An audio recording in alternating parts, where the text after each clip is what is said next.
Allahu Ekber, Allahu Ekber. Allahu Ekber, Allahu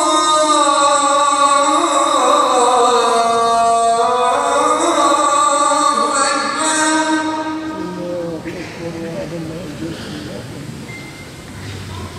Eşhedü en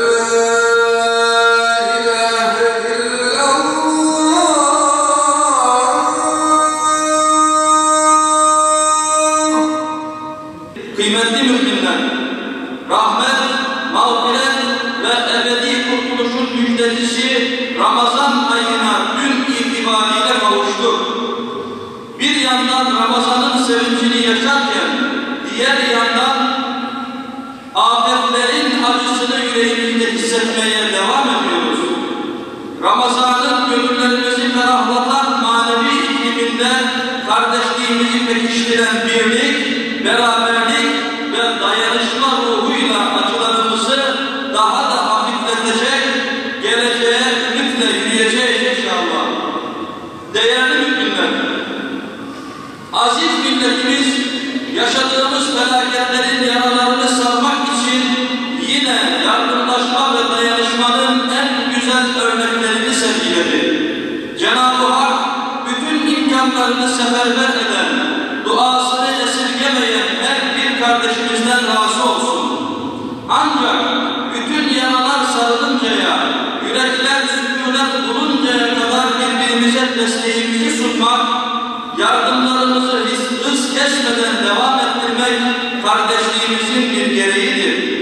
Zira birlik ve beraberliğimizin, huzur ve güvenimizin teminatı işte bu dayanışma ruhudur. Bu ruhla aramızdaki sevgi, şefkat ve muhabbet bağlarını kuvvetlendiririz. Bu ruhla sevinç ve kederi, varlık ve yokluğu paylaşıyoruz. Bu ruhla kardeşlik ahlakını kuşatmış oluruz inşallah.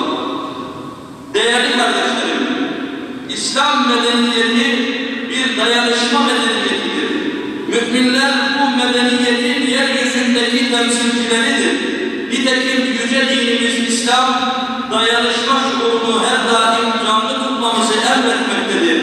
Cenab-ı Hak, وَتَعَاوَنُوا عَلَى الْبِرِّ وَالتَّقْوَى İyilik ve takva üzere yardımlaşın buyurmaktadır.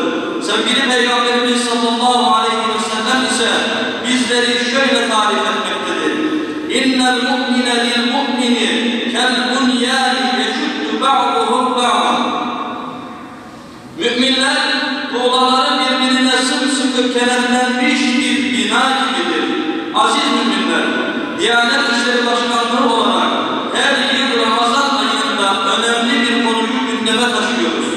Yaşadığımız afetler hususunda toplumsal duyarlılığı artırmak için bu yılın teması ise Ramazan ve dayanışma olarak belirlenmiştir.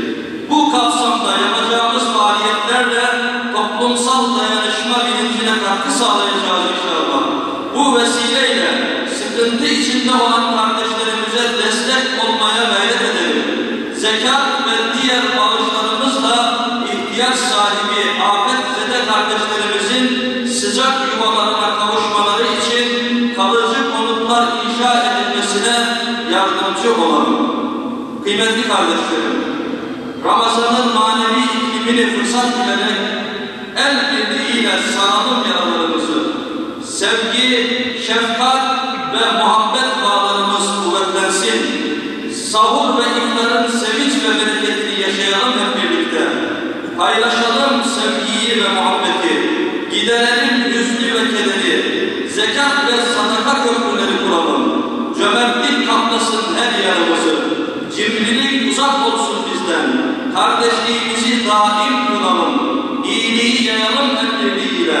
Huzur ve güven sarsın etrafımızı. Yardımlaşma ve dayanışma ruhu düsturumuz olsun. Ramazan-ı Şerifiniz mübarek olsun. Ela inne ahsenel kelam ve abdümen nizam. Kelamullahil melikil azizil allam. Kema kâlallahu tebâreke ve teâlâ fil kelam. Ve idâ kuri'el Kur'an festemi'û lehu ve ansitu leallekum turhamun.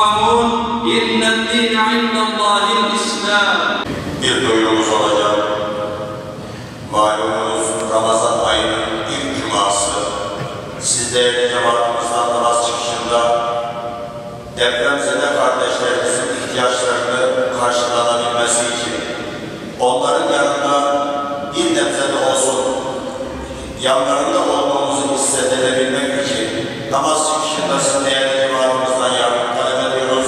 İmkanlar nispetinde inşallah bu mübarek ayının feyzinden, bereketinden istifade ederek yardımlarımızı esirgemeyelim. Rabbim yapacağımız yardımlar şimdiden kabul eylesin inşallah.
السلام